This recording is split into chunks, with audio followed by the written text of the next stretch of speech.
we should care more about the content that people are consuming when we are placing ads on that content than necessarily the interests of the audience that we're trying to target. No matter how prescriptive you are, no matter how many scripts you run to exclude certain bits of content, you're never going to escape all of it. So I've just kind of pivoted the mindset to focus more on showcasing on quality content, but also content that just aligns with the brand and the personas that you're targeting.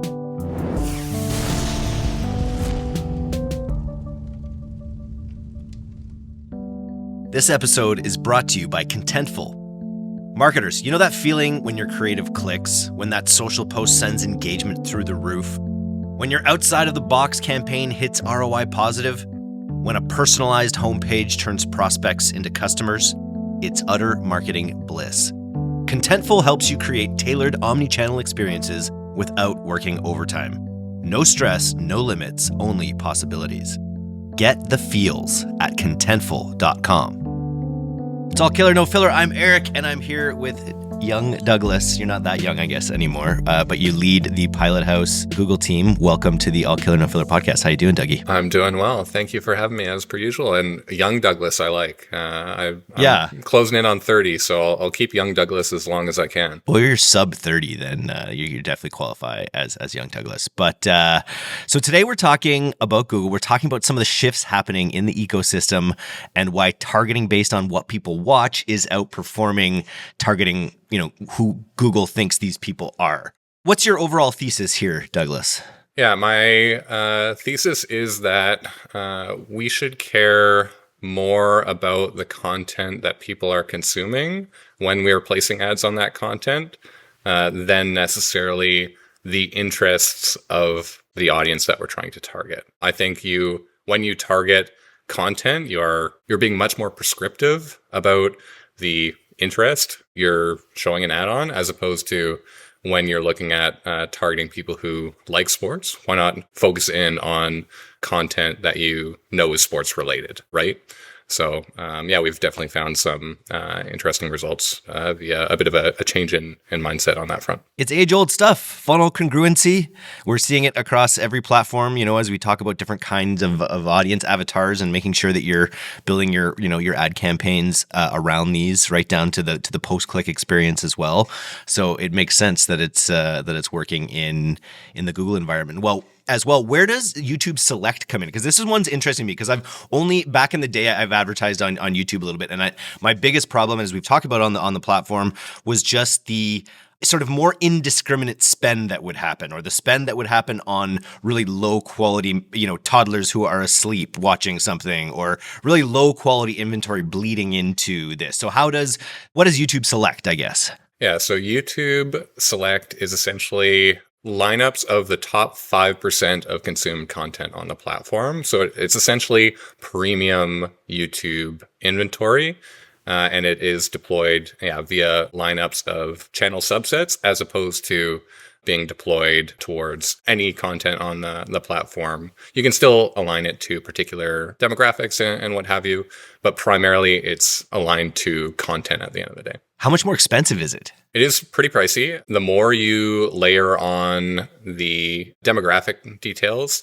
the more of a premium you're charged as well. So if, for instance, you're a broad appeal brand that can serve to demographics from 18 through 65 plus, then you're going to be able to serve at a cheaper rate.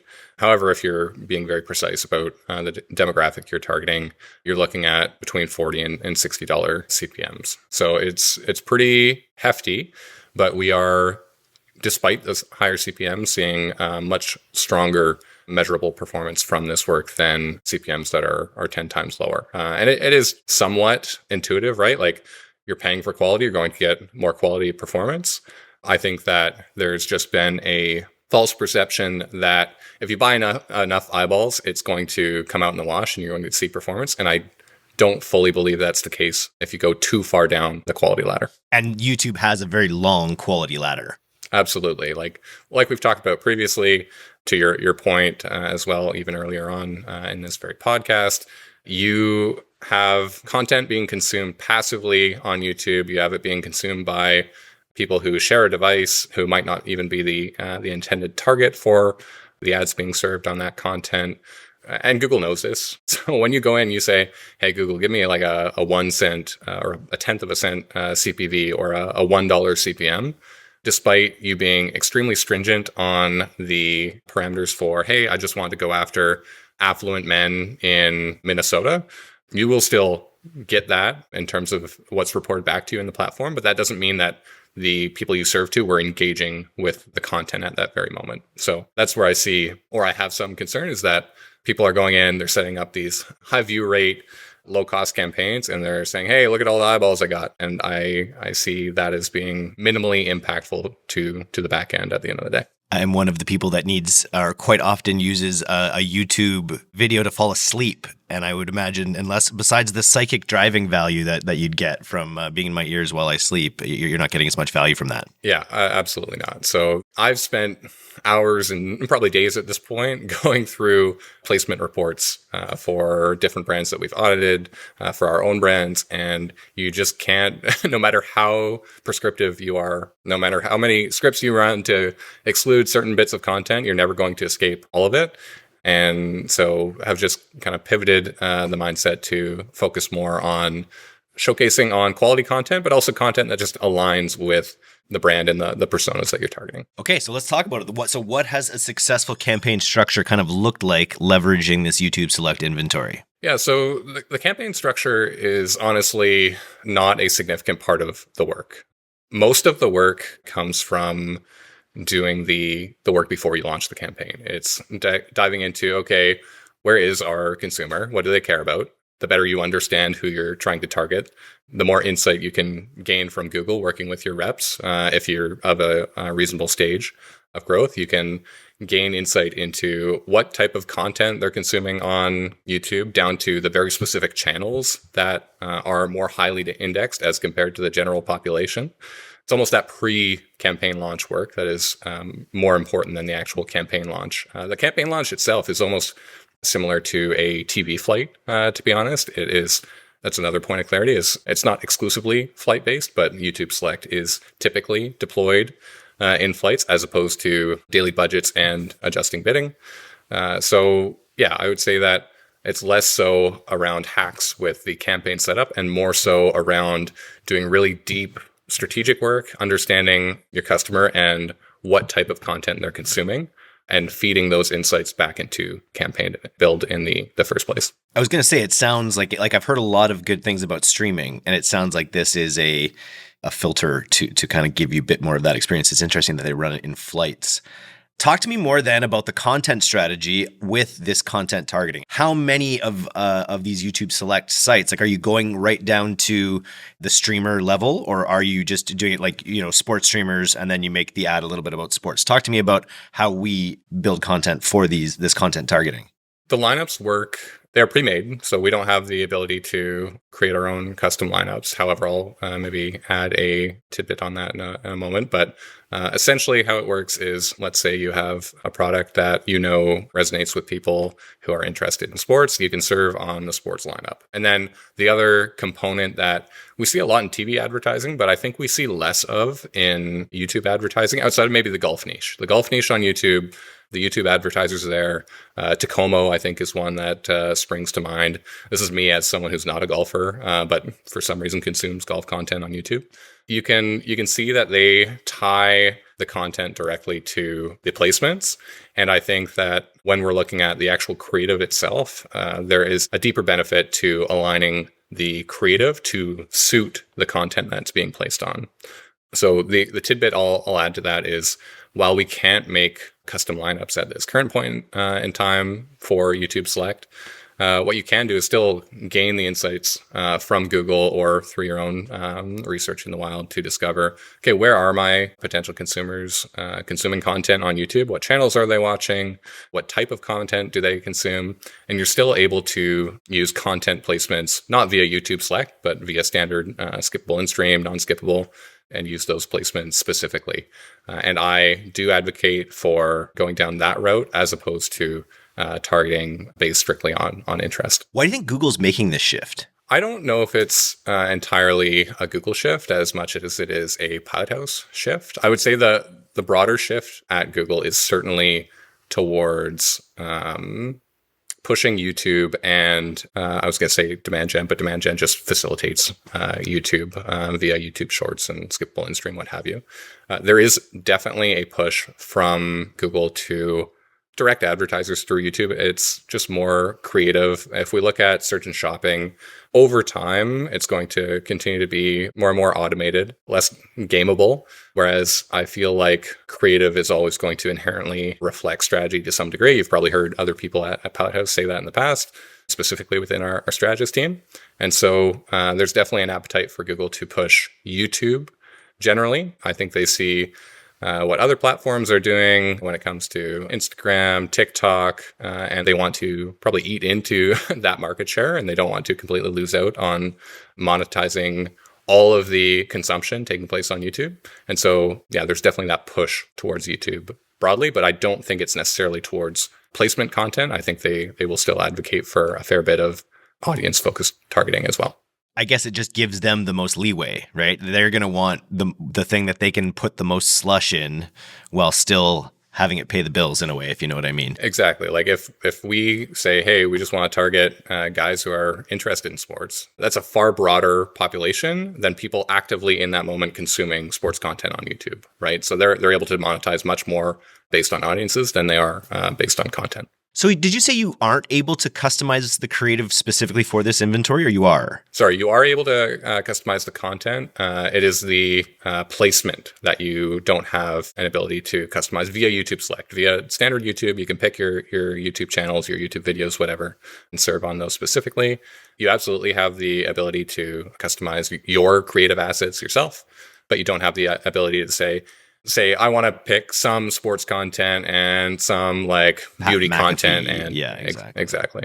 Okay, well, give me an example then. I know it's going to be pretty simple, but give me an example of a way that you changed creative to reflect where, what content was being viewed. Yeah, it was almost for a lot of the brands that are in our ICP that make video content, a lot of the time they're making some of this stuff for TV and then they're sharing it with us.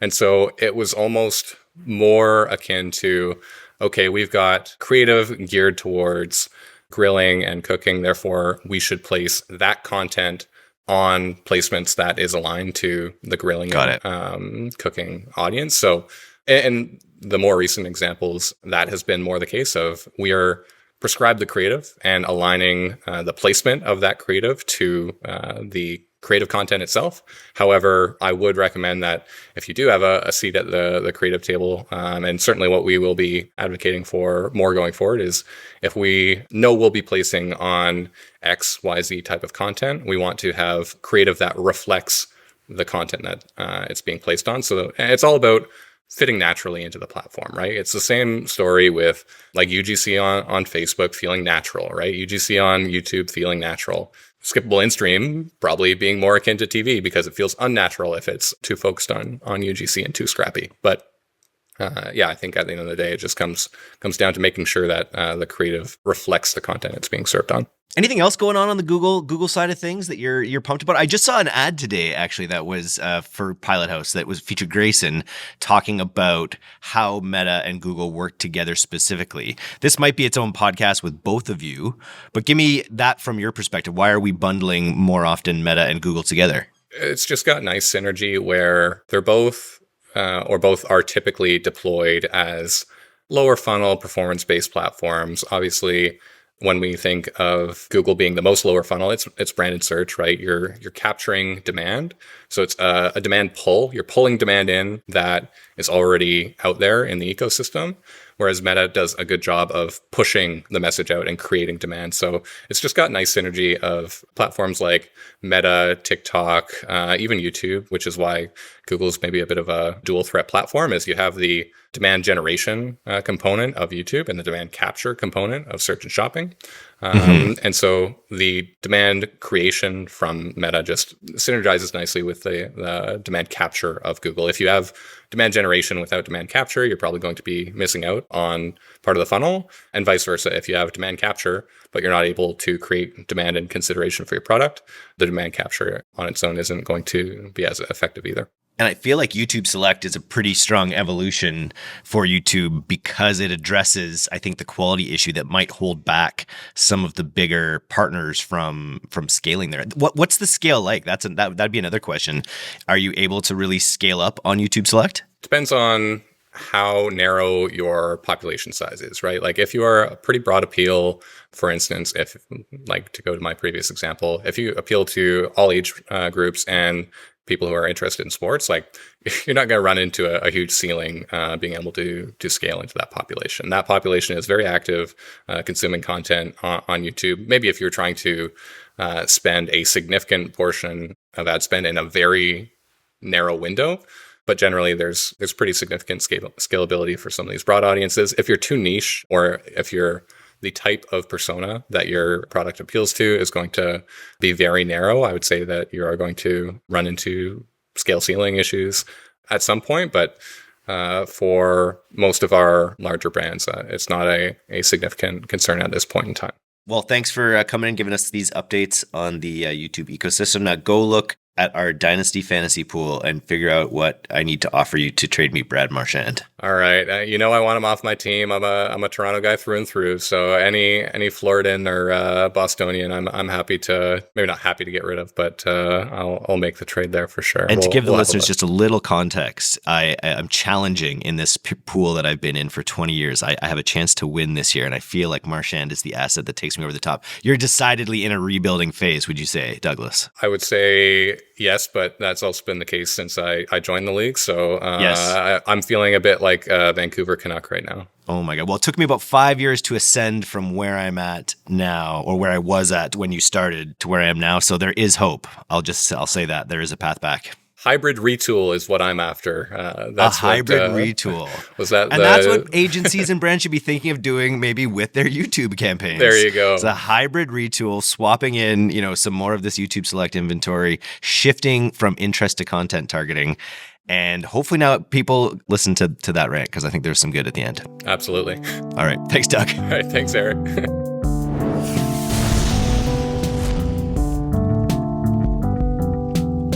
Thanks for listening to today's episode. If you're not getting the D2C newsletter, you can subscribe for free at directtoconsumer.co. And if you want to learn more about Pilothouse's all-killer, no-filler services, take off to pilothouse.co. I'm Eric Dick, and this has been the D2C Podcast. We'll see you next time.